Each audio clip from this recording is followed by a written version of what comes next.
dan tidak akan pernah terhitung. Wa in ta'uddu ni'matallahi la tuhsuha. Kalau seandainya kalian wahai manusia menghitung-hitung nikmat Allah, la tuhsuha, kalian tidak akan bisa menghitung. Maka kita ampun kepada Allah, ya Allah maafkan kami tidak sanggup menghitung nikmat-Mu Engkau ya Allah, saking banyak-banyaknya. Yang terutama sekali kita mensyukuri nikmat Allah, nikmat iman dan Islam.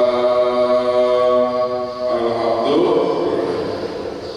Kita doakan mudah-mudahan almarhum telah membara di alam barzakh Bapak Muhammad Arifin Ilham, mudah-mudahan beliau mendapatkan taman-taman surga di alam kubur. Amin.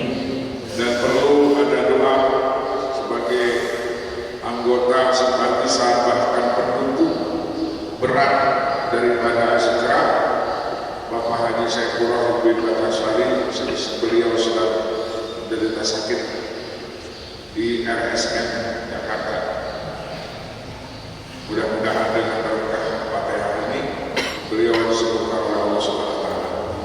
Dan saudara kita yang lain yang ada di mana saja berada, yang ada berbaring di rumah sakit, mudah-mudahan cepat disembuhkan oleh Allah Subhanahu wa taala di mana saja berada. Kemudian saudara kita yang ada di Unjur, kita doakan mudah-mudahan selalu mendapatkan pertolongan Allah, dan mudah-mudahan dengan korbannya saudara kita di Unjur, mudah-mudahan jadi asbab hidayah dan pertolongan surga. Dan mudah-mudahan saudara kita yang ada di mana saja berada jangan sampai terkena penyakit corona. Al-Fatihah. Bismillahirrahmanirrahim. Alhamdulillahirabbil alamin. Iyyaka na'budu wa iyyaka nasta'in. Ihdinas siratal mustaqim. Shiratal ladzina an'amta 'alaihim ghairil maghdubi 'alaihim waladdallin. Hadirin kaum muslimin rahimakumullah. Surat Al-Maun ini ada dua pendapat. Ada yang mengatakan bahwa Al-Maun itu turunkannya di Mekah, gitu. Dan ada di Madinah. Pendapat yang kedua, setengah ayat surat Al-Maun di Mekah, setengahnya lagi di Madinah. Jadi dua kali turun. Jadi enggak sekaligus. Setengah diturunkan di Mekah, kemudian setengah lagi di Madinah. Demikian maksud Jalalain.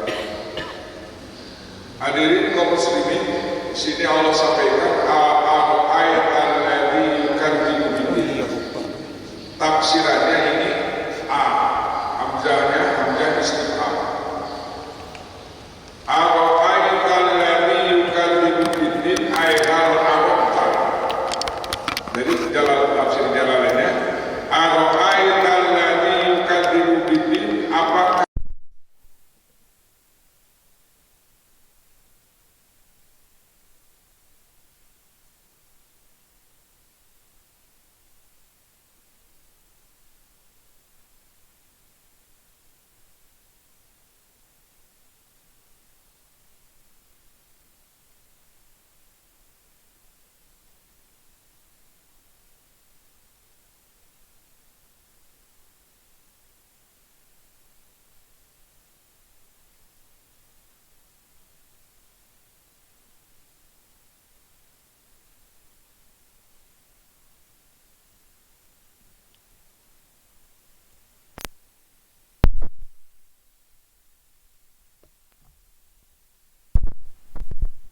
syaratnya fa'ilam ta'rifhu dibuang. Kalau kamu belum mengenal orang pendusta agama, padzalikal ladzi yad'ul yatim, maka itulah orang yang menghadrik anak yatim. Allahu Akbar. Mereka tidak mau mengurus hak orang yatim. Itulah pendusta agama.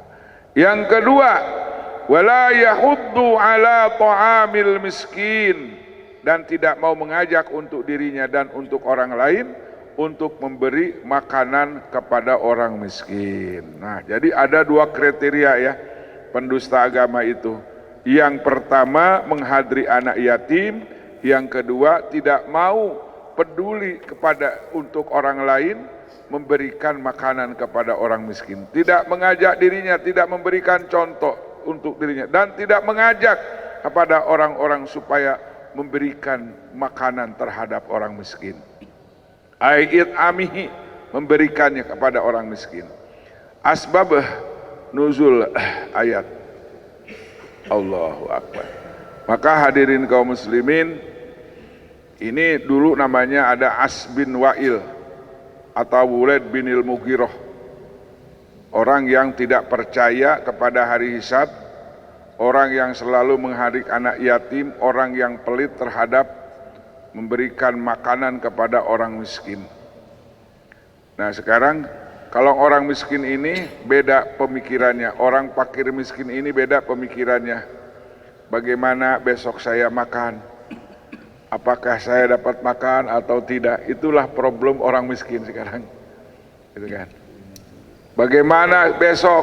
Bagaimana nanti sore saya dapat makan atau tidak? Banyak nggak kira-kira di negeri kita? Banyak. Bagaimana? Dapat makan pagi, sore tidak dapat sore, bagaimana besok pagi? Itulah.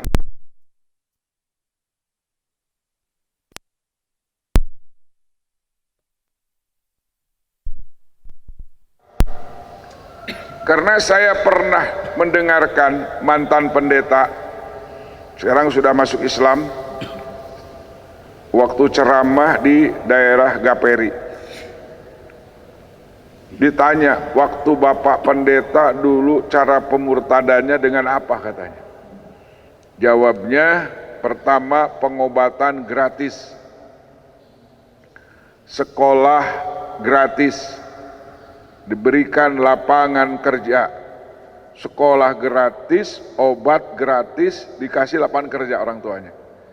Nah, itu berhasil mereka.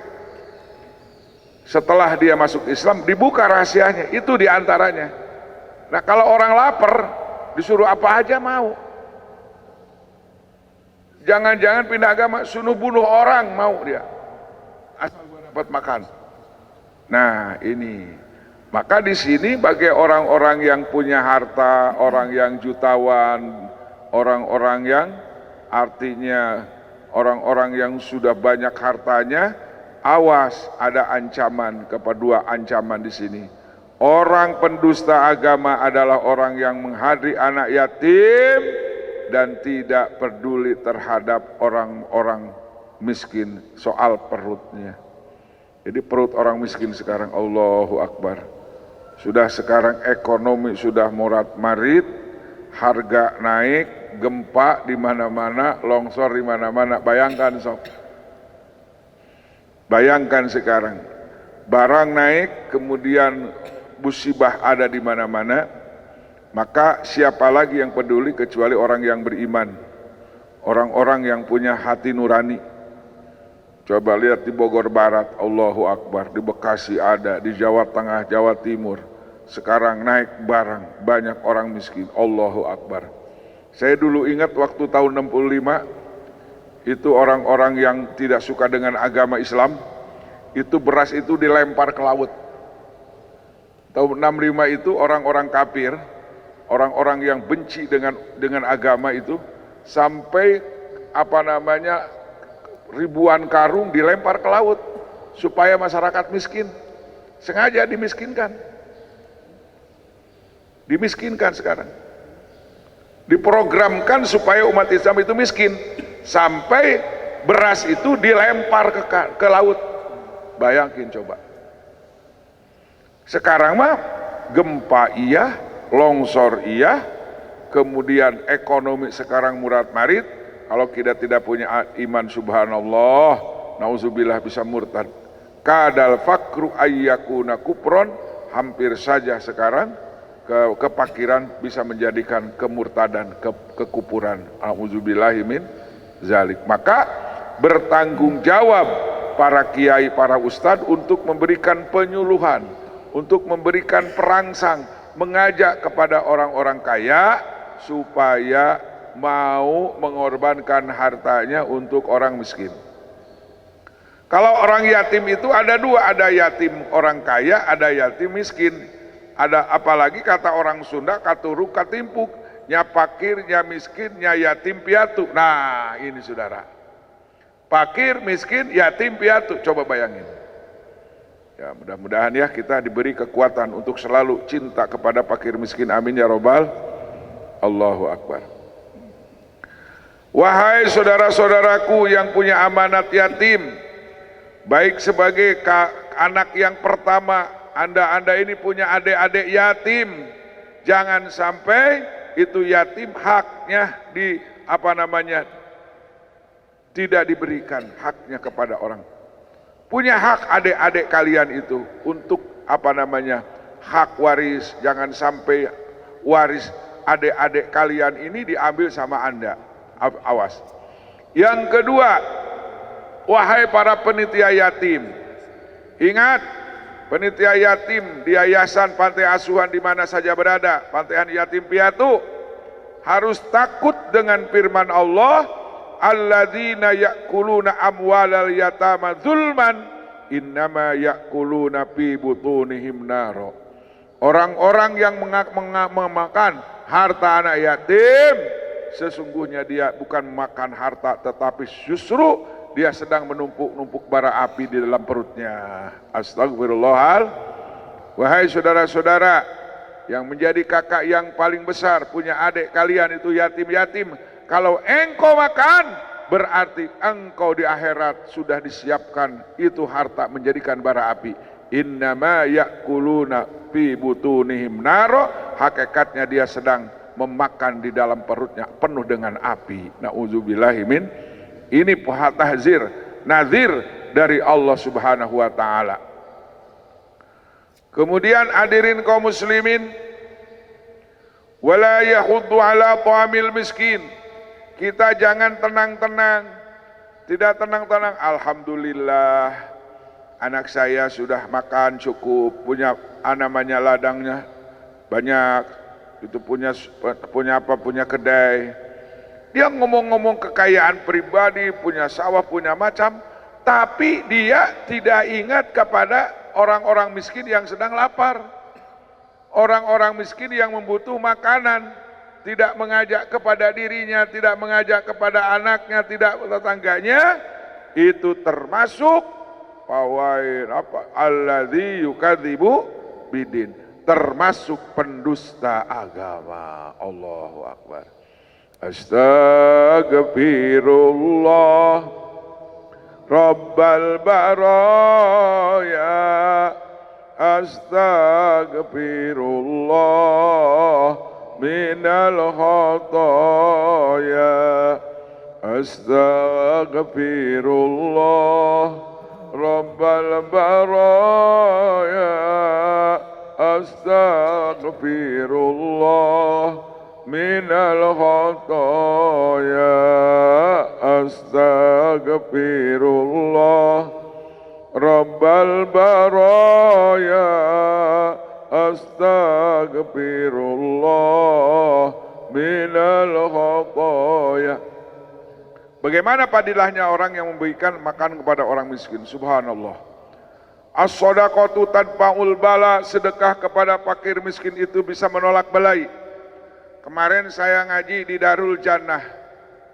Di Darul Jannah itu di Yasmin ya, di Jalan Baru kebelah kiri. Itu namanya ada Darul Jannah. Ada seorang ustadz menjelaskan ada orang yang mau dipatuk ular nggak jadi. Di bawahnya dia bawa kayu bakar. Ternyata di bawah kayu bakar itu ada ular berbisa. Tidak berani mematuknya. Ternyata dia sebelumnya itu memberikan makanan kepada orang miskin. Mau makan, ada orang yang lewat, dikasih. Ternyata itu hikmahnya, hadirin kaum muslimin, dengan sekedar kepada fakir miskin, ular itu tidak sanggup mematuk. Saya banyak cerita-cerita as-shadaqatu talbau ala, baik kepada orang miskin itu luar biasa. Garong tidak akan mau menggarong rumah kita, dijaga oleh malaikat. Ternyata sedekah pada fakir miskin itu Yang jadi satpam di rumah kita itu bukan satpam, malaikat. Malaikat dikirim sama Allah. Dan sedekah kepada fakir miskin itu tamna'u khamsina balaan, bisa menolak 50 jenis penyakit. Ada hadisnya dalam Tanqul Qaul. Tamna'u khamsina balaan. Penyakit apa? Penyakit yang paling enteng dalam dunia sedekah, dalam kedokteran sedekah itu orang yang punya penyakit lampang, lepra, itu menurut dunia sedekah kecil. Pak Kiai, saya sudah ke dokter kemana-mana, ini penyakit lepra, ada penyakit lampang, enggak sembuh-sembuh. Enteng, kata orang yang yakin sedekah, enteng sedekah sama fakir miskin. Bahkan ada orang yang tidak sembuh-sembuh penyakitnya. Itu ada seorang kiai dari Jawa. Kamu berani nggak mengeluarkan beras 1,5 ton?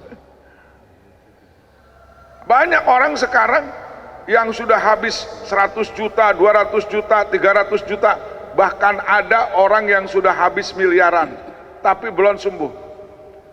Karena dia percaya bahwa dokter itu bisa menyembuhkan. Keyakinan orang-orang sekuler, orang-orang awam yang tauhidnya lemah, bahwa dokter bisa menyembuhkan. Padahal dokter tidak bisa menyembuhkan. Dokter mah hanya bisa mengobati, hanya bisa menyuntik. Yang finalnya, yang menyembuhkan itu Allah. La ilaha illallah. Wa idza maridtu fahuwa yashfin. Apabila aku sakit, kata Nabi Ibrahim, Allah yang menyembuhkan aku. Hilang asbab. Kita yakin dengan asbab, tidak yakin dengan Rabbul Asbab. Dokter, obat itu asbab. Yang menyembuhkan itu Rabbul Asbab. Siapa Rabbul Asbab? Allah Subhanahu wa ta'ala. Wa idza maridtu fa huwa yashfin. Apabila aku sakit, hanya Allah lah yang menyembuhkan aku. Nah, maka ada cerita Nabi Musa dulu. Ada orang sakit, bahkan Nabi Musa sendiri yang sakit minta tolong sama Allah. Nah, ya Allah, apa itu obatnya? Nah, obatnya daun anu, daun anu, daun anu. Dimakan, sembuh. Nah, kedua kalinya dia datang lagi, sakit lagi Nabi Musa, dan jamaahnya juga sakit. Yang kedua kalinya Nabi Musa meyakinkan, nah pasti ini obat. Kemarin juga ada orang sakit, ini sembuh dengan daun ini. Ternyata pas kedua kalinya orang itu nggak sembuh. Maka Nabi Musa bertanya, ya Allah, kenapa kemarin itu orang sembuh pakai daun, tapi sekarang kok nggak sembuh? Nah, kata Gusti Allah, kamu yang kemarin meyakini bahwa yang menyembuhkan itu aku, tapi yang kedua kalinya kamu punya keyakinan bahwa daun itu yang menyembuhkan, maka aku tidak sembuhkan. Paham ya? La ilaha illallah. Bersyariat itu tidak diharuskan gitu. Asbab itu diharuskan, tapi harus yakin yang menentukan itu bukan asbab tapi Rabbul Asbab. Wassababu la yu'assiru, sabab tidak bisa mempengaruhi apa-apa, tidak bisa merubah apa-apa. Tapi wal mu'assir wallah subhanahu wa ta'ala, yang mu'assir itu yang memberikan, yang menjadikan menyembuhkan itu adalah Allah subhanahu wa ta'ala. Yang mengenyangkan makan itu adalah Allah subhanahu wa ta'ala. Nasi tidak bisa mempengaruhi untuk mengenyangkan, air tidak bisa mempengaruhi untuk menyegarkan, obat tidak ada pengaruhnya untuk menyembuhkan, tapi yang menentukan penyembuhan dan tidaknya itu Allah subhanahu wa ta'ala. Banyak sekarang kan, Ustaz Anu yuk, ada di sana katanya, saya juga sembuh katanya. Datang ke sana bukan sembuh, kalau tambah parah. Kenapa? Karena yang menghantarnya keyakinannya kepada makhluk, yang diantaranya juga ini yakin kepada makhluk, maka orang itu tidak akan disembuhkan. Sebab salah yakin. Sebagaimana di zaman Nabi Musa alaihissalam, tidak pengobatan yang kedua kalinya Allah tidak sembuhkan. Kenapa? Karena Nabi Musa punya keyakinan yang menyembuhkan itu daun-daun, bukan Allah. Paham ya?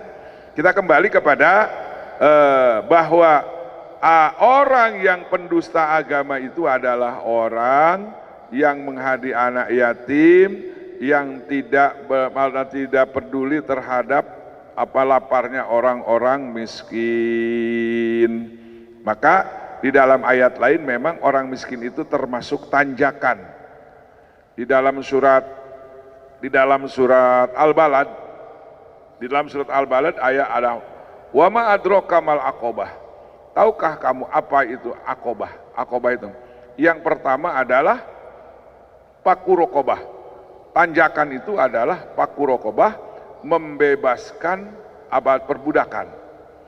Dalam ayat 13, membebaskan yaitu melepaskan perbudakan hamba sahaya, itu tanjakan. Yang kedua tanjakan itu adalah atau memberi makan pada hari terjadinya kelaparan. Allahu Akbar. Kepada siapa? Kepada anak yatim dan kepada orang-orang miskin. Masya Allah. Awit amun fi yaumin zi masgobah. Yatiman za makrobah, yatim. Nah, yatim yang dekat. Nah, ayat yang 16-nya au miskinan zamat serobah. Au miskinan zamat robah, atau orang miskin yang sangat membutuhkan. Masya Allah. Makanya dulu pernah ada nyanyian sindiran kepada orang kaya. Yang kaya tambah kaya, terus apa? Padahal lagu lama itu. Yang kaya tambah kaya, yang miskin tambah miskin. Ada lagi orang. Ada orangnya itu dulu. Ada orang yang dengarkan jeritan orang yang lapar. Lapar, lapar, lapar. Lagu siapa itu? Nyaho Oma Irama. Lagu lama. Mantan rupanya, mantan pengamen. Allah. Memang lagu itu ada dua ya. Ada lagu yang membawa keimanan, ada yang lagu yang tidak membawa keimanan. Yang membawa keimanan itu nggak apa-apa. Imam Syafi'i pernah ditanya, wahai imam, bagaimana itu syairan boleh atau tidak? Kata Imam Syafi'i, kan syairan itu omongan. Syairan itu omongan. Kalau omongannya bagus, bagus. Kalau omongan jelek, jelek. Syairan juga sama. Gitu kan? Seperti lapar, itu kan lapar omongan ya enggak? Orang harus menyantuni orang lapar. Karena tukang nyanyi itu lapar bisa jadi nyanyi. Lapar, lapar, lapar. Itu kan nyanyi ya enggak? Kalau lapar omongan tapi dinyanyi itu namanya enggak apa-apa. Begitu. Omongan. Gitu. Hei manusia, hormati ibumu. Nyanyi atau obrolan itu. Hai manusia, hormati ibumu. Udah jadi nyanyi belum? Belum. Itu enggak apa, itu bagus. Kalamun thayyib. Hai manusia, hormati ibumu. Itu kalamun thayyib, kalamun nasihat. Tapi kalau sudah menjadikan nyanyian lain lagi. Hai manusia, hormati ibumu yang melahirkan. Nah, beda ya. Jadi ada kalam, ada syair. Nah, itu contoh. Jadi sekali-kali selingan ya. Ada yang. Tetapi kata Allah, wasyu'ara'u yattabi'umul ghamun. Wasyu'ara'u yattabi'uhumul ghawun. Penyair-penyair itu kebanyakannya membawa lupa diri. Gawun itu bisa ngaco, ngacaprak gitu. Illal ladzina amanu, kecuali orang-orang yang beriman. Seperti di zaman Rasul ada namanya sahabat Hisan. Hisan itu lagi panik perang, Hisan nyanyi kamu syairan dia. Akhirnya semangat sahabat itu seger lagi gitu. Ternyata nyanyian itu kadang-kadang membawa positif, menghilangkan stres gitu. Ngan kebanyakan kata Allah wasyu'ara'u yattabi'uhumul ghawun. Penyair itu kebanyakan ya banyaknya ngaco, joget gitu nah. Gitu. Nginum arak gitu kan kadinya, nyambungna pan kadinya nyawer gitu. Itu kebanyakan nyanyi itu yattabi'uhumul ghawun. Itu sekilas info ya. Ya Allah, terusin. Ayat selanjutnya. Apa? Sekarang tadi ancaman orang yang berdosa. Sekarang ancaman orang-orang sholat. Nah, orang sholat. Di sini ayat ini Allah mencaci orang sholat. Kalau sepotong dibacanya ini ada orang aliran kepercayaan meninggalkan sholat dengan dalil ini. Orang-orang aliran kepercayaan dulu bahwa nggak usah sholat katanya. Dalilnya ada katanya. Ini dalilnya. Wawailul lil musallin. Celaka orang-orang sholat. Kata orang-orang aliran kepercayaan, jangan sholat percuma kamu nggak ada artinya. Dalilnya wawailul lil musallin. Celaka orang sholat. Buat apa celaka? Mendingan jangan katanya. Allahu Akbar. Padahal ayat ini belum selesai, masih koma, belum titik. Coba terusin, Pak, jangan ngomong begitu, Pak. Masa orang sholat celaka? Dalilnya ini. Coba terusin, sholat yang mana yang celaka? Dijawab oleh Allah, alladzina hum an sholatihim sahun. Orang yang celaka sholatnya adalah orang-orang yang sholatnya sahun. Sahun itu wapiluna, orang-orang yang lupa di dalam sholat, nggak sadar bahwa dirinya sedang sholat. Tidak sadar. Kenapa nggak sadar? Nggak tahu artinya. Allahu Akbar, nggak tahu iyyaka na'budu wa iyyaka nasta'in, nggak mau belajar, gitu kan?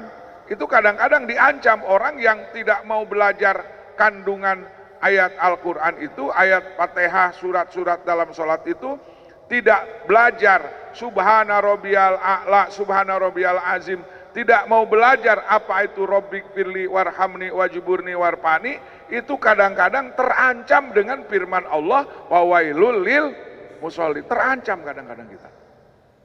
Makanya kita harus belajar bahasa sholat, apa namanya, lapad sholat. Allahu Akbar. Kalau tahu kita lapad sholat itu ada hubungan dengan azan. Dan alhamdulillah sejarah Ajikro baru kesiangan azan ya. 3 kali azan ya enggak?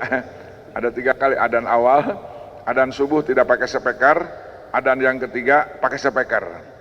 Ini luar biasa sejarah ini. Mudah-mudahan ini ada alamat kebaikan ya. Allahu Akbar, bukan alhamdulillah, subhanallah.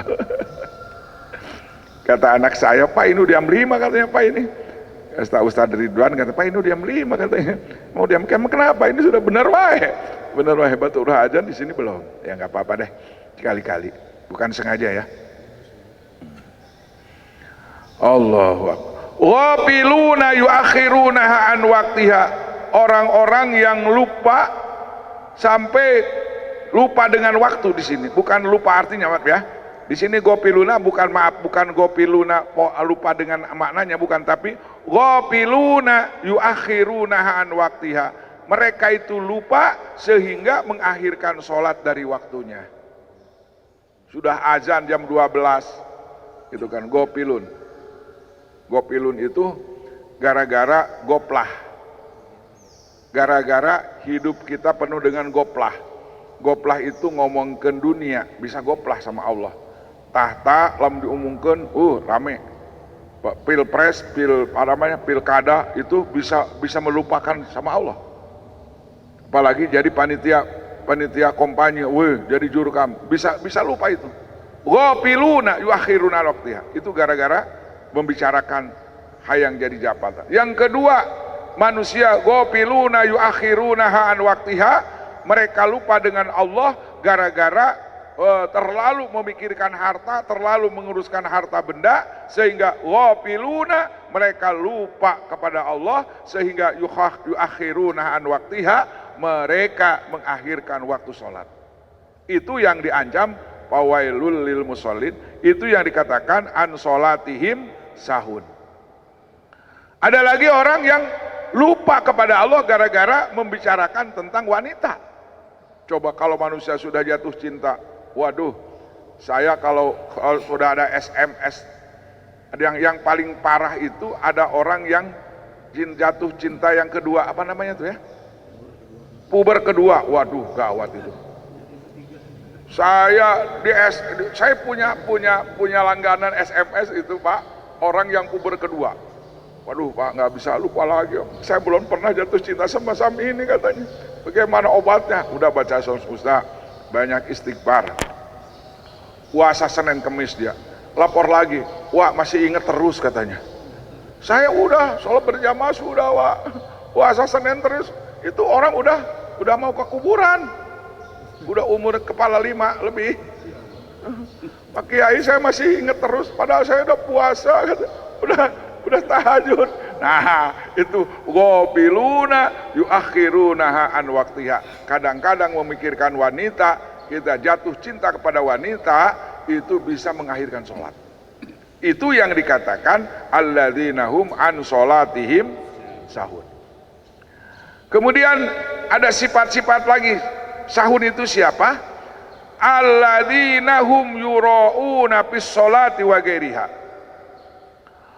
Orang-orang yang sholatnya bukan ingin dilihat oleh manusia, tapi ingin dilihat oleh ingin dilihat oleh Allah, karena dia tidak makrifat kepada Allah.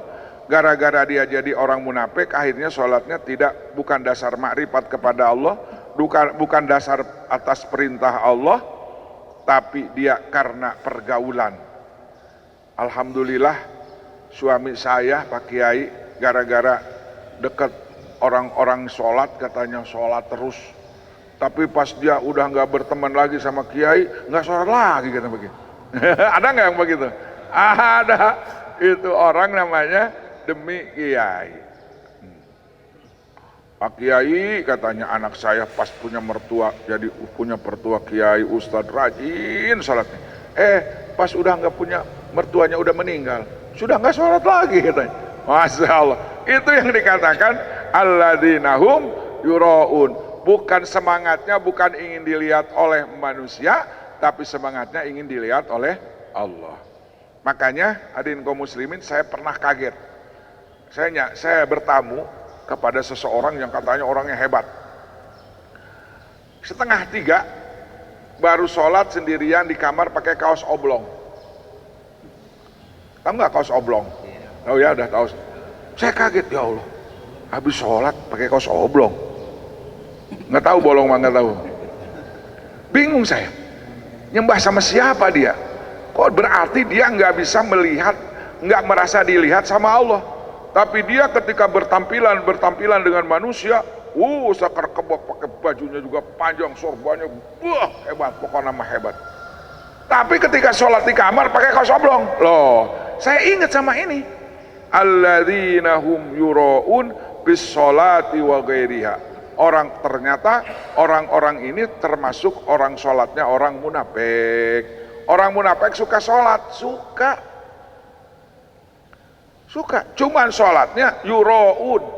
Coba lihat dalam surat An-Nisa.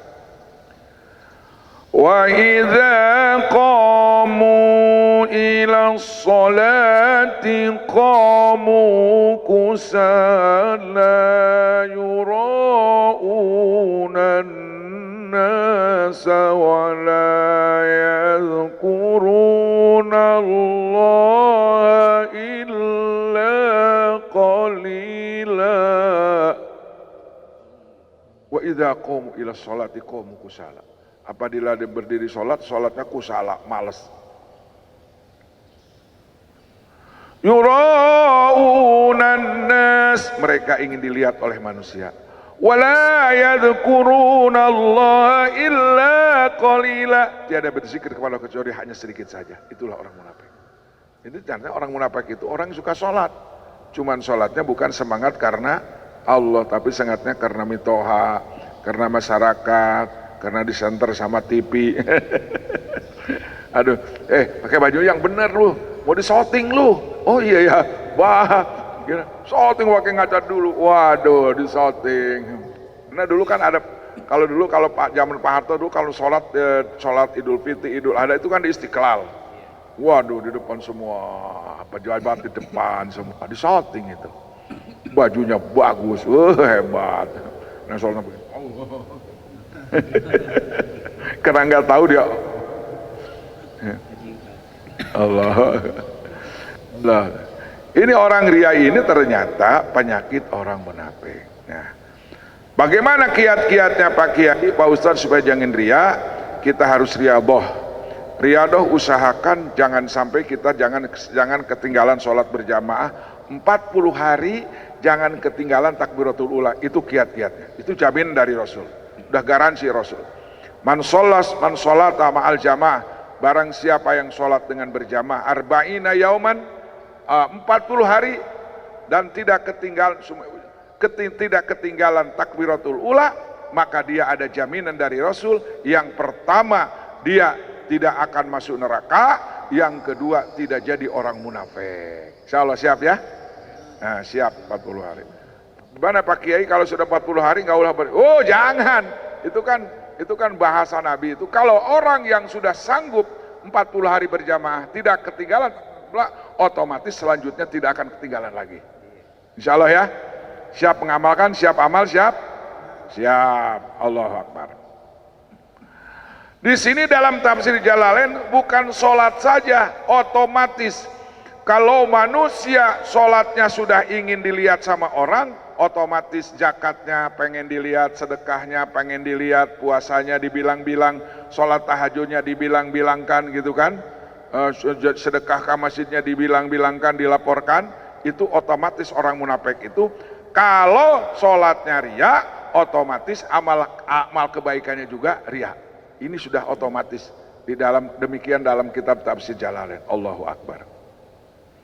Kemudian yang terakhir, orang yang celaka itu adalah wayamna'u, orang yang pawailun itu siapa lagi? Wayamna'unal ma'un, dia menolak untuk menerima bantuan kepada orang lain, tidak mau membantu orang lain, walaupun diminta tolong pinjam jarum, jangan, cuman jarum nggak boleh, gitu kan?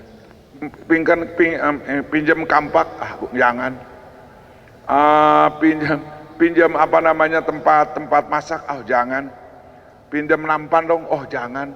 Itu orang munafik. Masalah kecil saja. Nah itu mudah-mudahan ada manfaatnya. Waktu sudah yang tidak mengizinkan, yang sudah membatasi kita. Mudah-mudahan ayat ini menjadikan teguran buat kita. Jangan sampai kita jadi pendusta agama, juga jangan sampai kita orang jadi sholat sahur. Demikian wallahu alam.